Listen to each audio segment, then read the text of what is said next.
Hello friends and welcome back to the channel. In this video I'm going to show you how to grow snowball turnips. Growing turnips is similar to growing beetroot, radish and swedes, which means it's straightforward, cheap and it doesn't require much maintenance. The green tops are also high in vitamins and very low in calories.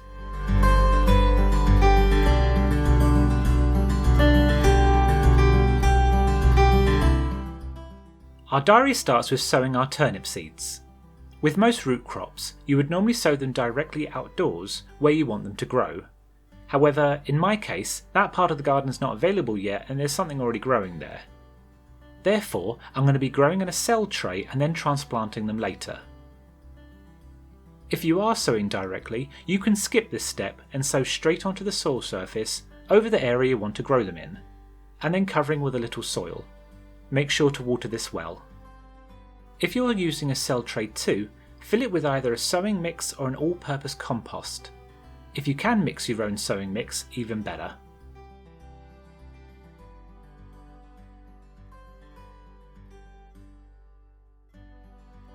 To ensure there are no air holes, which will impact the growth of the seedlings, gently press your fingers into each cell. And then top up with a little extra soil. Now this needs to be fully saturated so the seeds have the best chance of germinating. You can do this in one of two ways. Either place the tray in a tub and add some water, you can then leave this for 15 minutes to soak, or simply water the tray a couple of times.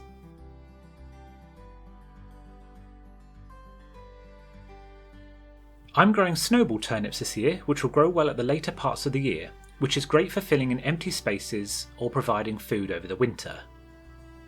I'm also going to be multi-sowing them and not thinning them out. I'll show you why I've done this later.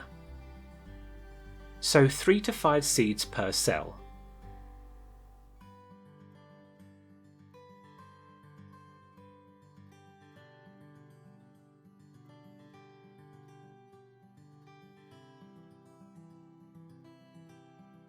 Keep any leftover seeds, as these will still be good for the next year or two.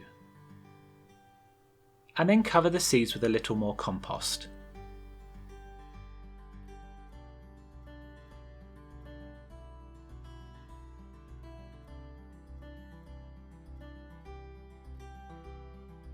Give this a really good water to ensure good seed to soil contact.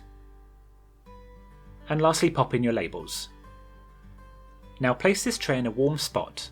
I'd recommend a grow tent like this one, though a warm windowsill will work just as well. Okay, so the sowing happened in week 1. By week 2 we can see the seeds have already germinated. Make sure the compost does not dry out, as the seedlings are very vulnerable at this stage.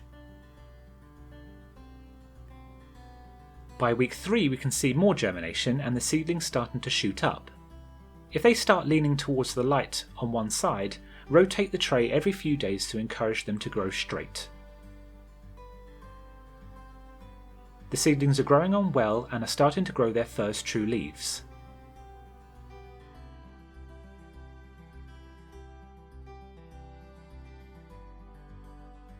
By week 5 the seedling stems are starting to thicken and are still growing more leaves.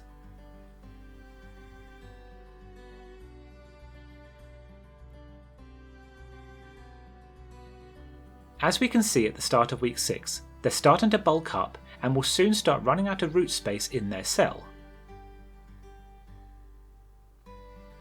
Now is a good time to transplant them outdoors. If you're already growing directly outdoors, you can ignore this step, though you may need to thin out your seedlings a little by snipping away the smallest or weakest seedlings, leaving a small gap between the healthy ones. To transplant, clear and water your growing area. Then, using a dibber or a tool handle, make holes for each of your cells at the same width and depth as the cell's root ball. The idea is that we'll simply be able to drop the cell into the hole, causing no damage or disturbance. Then, using a pencil, poke the seedling out of your cell using the hole in the bottom.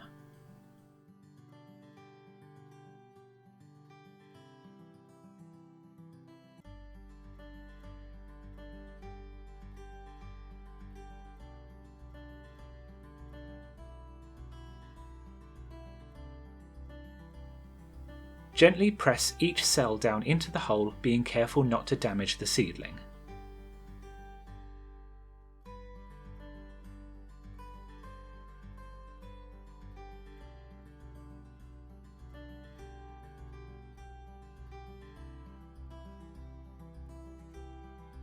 Lastly, give this a good water.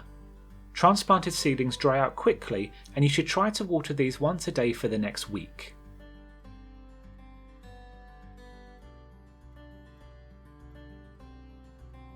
It can seem that your newly transplanted turnips aren't growing. Rest assured they are, but they're putting their energy into growing new roots rather than foliage.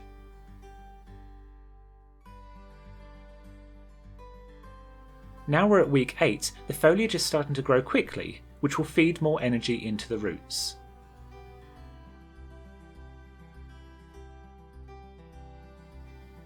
By week 9, the leaves have pretty much filled this area, which is a good sign that we planted them at the correct distance apart.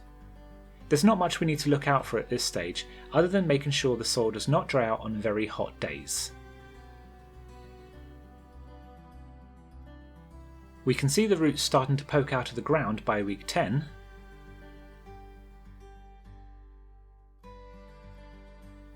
And by week 11 we should be ready to start harvesting, if you have any healthy sized roots. And this is where multisowing becomes very valuable. What we can do is harvest the largest of the turnips in each clump now, which then allows for a few things. 1, we can start eating turnips, and 2, the turnips that are left in the clump will continue to grow, now they have a little more space. This greatly extends our harvesting period. To harvest, simply twist out the largest root from the clump. Don't pull it out or it will damage the remaining plants. Keep on watering the plants that are left and you'll continue to get turnips for the next few weeks. Now you may be saying to yourself, Peter, you be crazy, this does not work, my friend. Well, I say, this is why I've put together this diary for you, so I can prove that I'm in fact not a crazy. I've come back to check on the remaining plants a couple of weeks later, and as you can see, the roots are growing on happily. And after a few more weeks of harvesting the largest roots, what I'm left with are some lovely sized turnips, especially this one here on the right which I've had my eye on. That's going to go into a soup, make no mistake. And there you have it, multi-sown snowball turnips in as little as 11 weeks. I hope you found this video useful. If you did, I welcome feedback in the comments and please add your advice for those who are looking to grow their own food. Do also consider subscribing, it really does help me make the best quality videos that I can. A special thanks goes to FR, JR, Alexander, Ava and Jarchi, who have joined us since my last upload. Lastly, here are a few other videos which you may find interesting. Thank you and happy growing.